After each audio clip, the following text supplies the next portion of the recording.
y a de ces beautés renversantes qui accrochent forcément. Et moi j'en ai croisé une, tellement belle que je croyais foncer sur un mirage. Et honnêtement, ces instants je les voulais éternels. Pour me rassurer de revoir son joli visage, entre ses mains, j'avais abandonné mon cœur en signe de gage. Pareille étoile, je devais l'apprivoiser, peu importe les années-lumière à parcourir. Petit à petit, j'ai étendu ma toile pour la conquérir.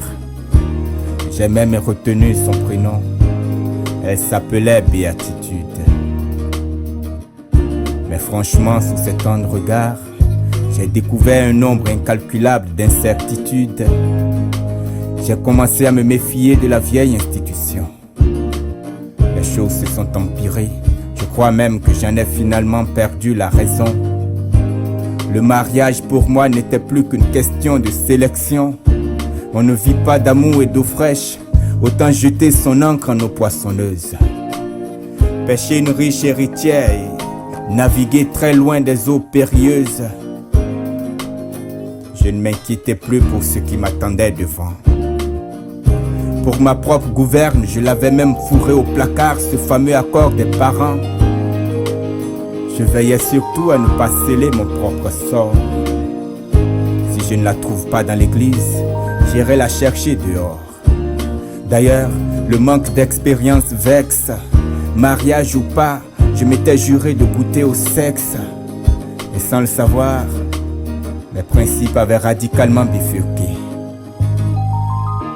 Ne pas épouser Béatitude m'avait complètement dévasté.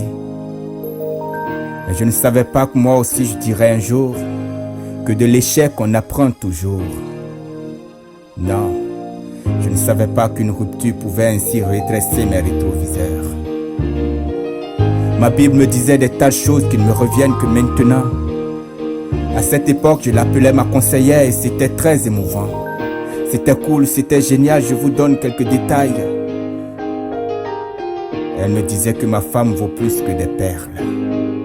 Et qu'à côté d'elle, je me sentirais comme Adam dans les bras de sa Ève. Une belle Ève qui nage à l'antipode des querelles. Une magnifique créature à savourer semaine après semaine.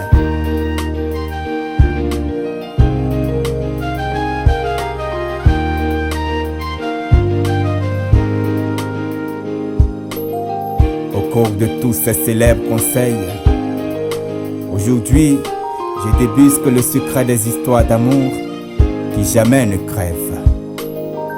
C'est que loin des célèbres chapitres et des briefings bibliques, aucune aventure ne peut être réellement solide.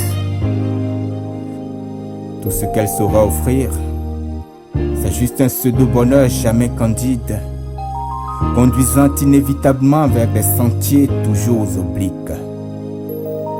Pour la simple raison que la beauté est vaine et la grâce est trompeuse. Seule la femme qui craint l'Éternel sera appelée femme vertueuse.